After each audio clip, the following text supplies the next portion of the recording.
So I just want to talk a little bit today about the performative aspect of ministry. And what I mean by that is, Rob and I have talked in the past about how similar it can be for pastors, preachers who, especially for larger churches, mega churches, thousands of people come week after week.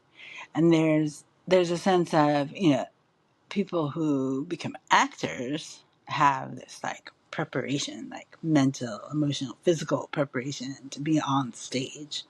And it's not that different from being at the pulpit.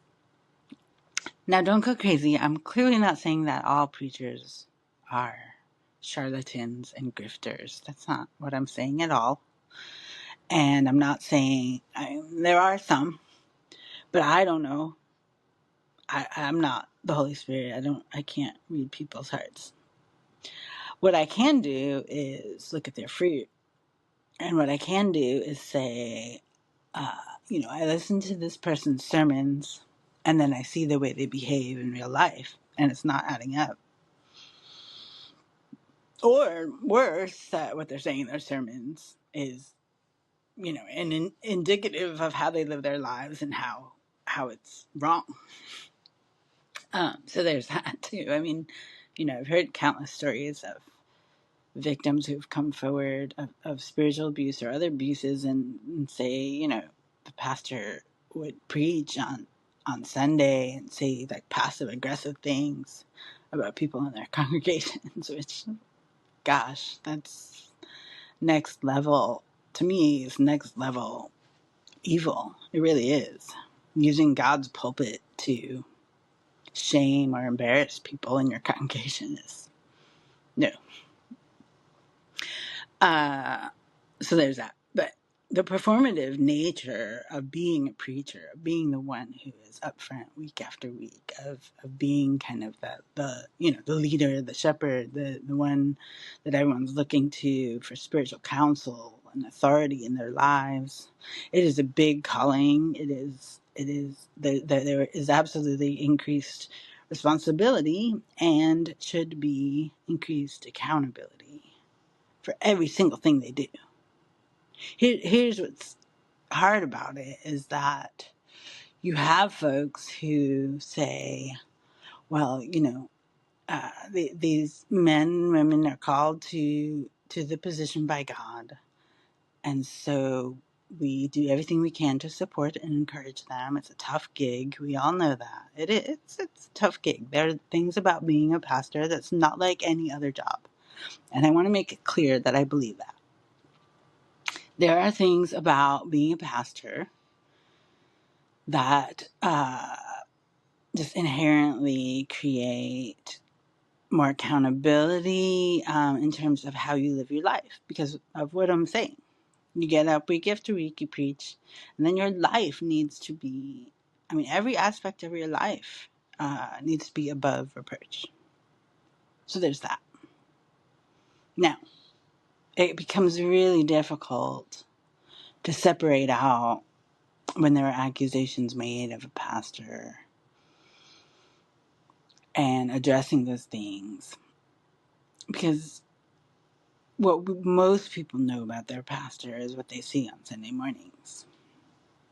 And not necessarily what happens behind the curtain, so to speak.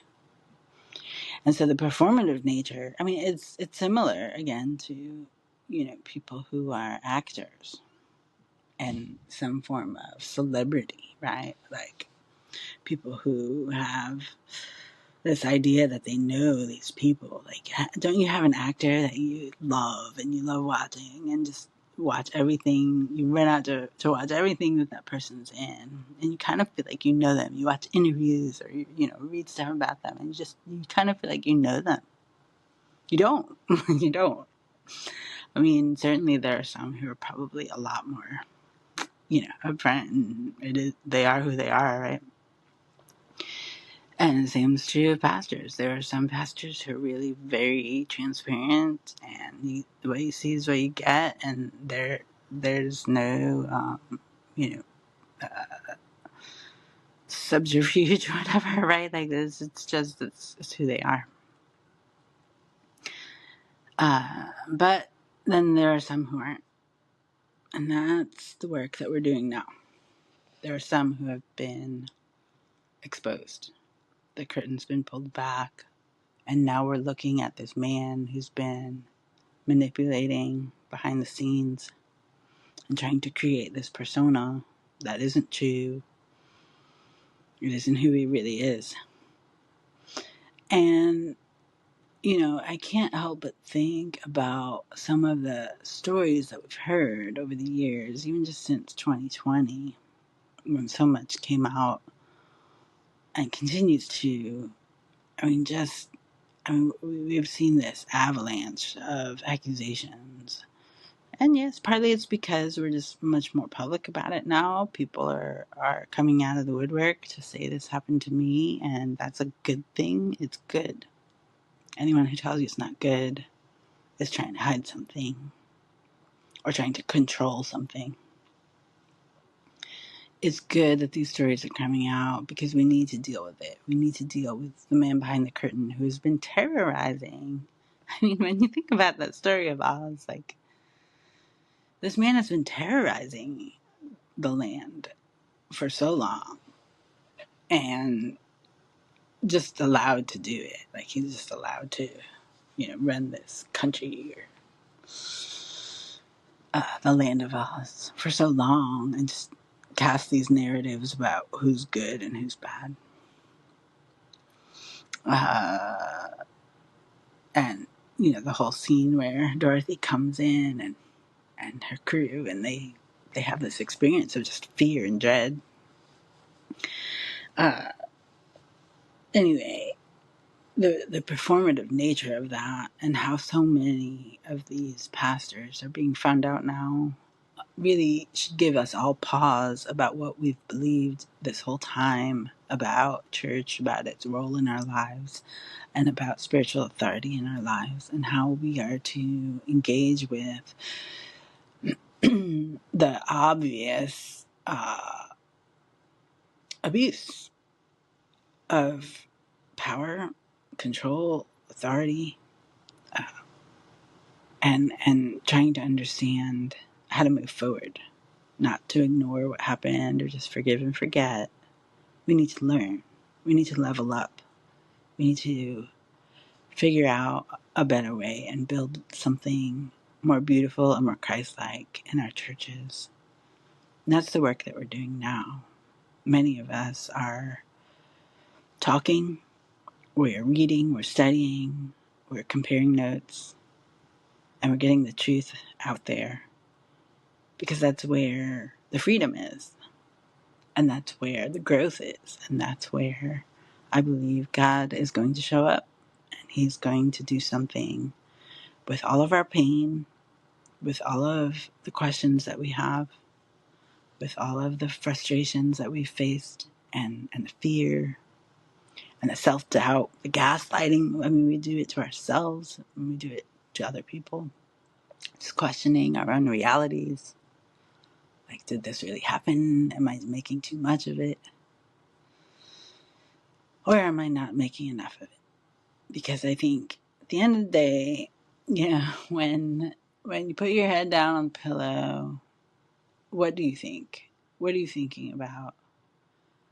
And what do you really believe about what's happening? In those moments where I have just been beside myself in grief, bitterness, anger, and I have these moments with the Holy Spirit who tells me I am not alone, I'm not crazy, and I give it all to Him. I give it back to Jesus, and I say, please do something with this. And He does. He shows up. There are things that happen that I couldn't have predicted, I couldn't have planned for, I couldn't have made happen. And that's, so much of it is out of my hands. But I see Him working. And I still believe that there is hope. There's hope. There's movement towards true peace and not this false peace that we've been having to accept for years.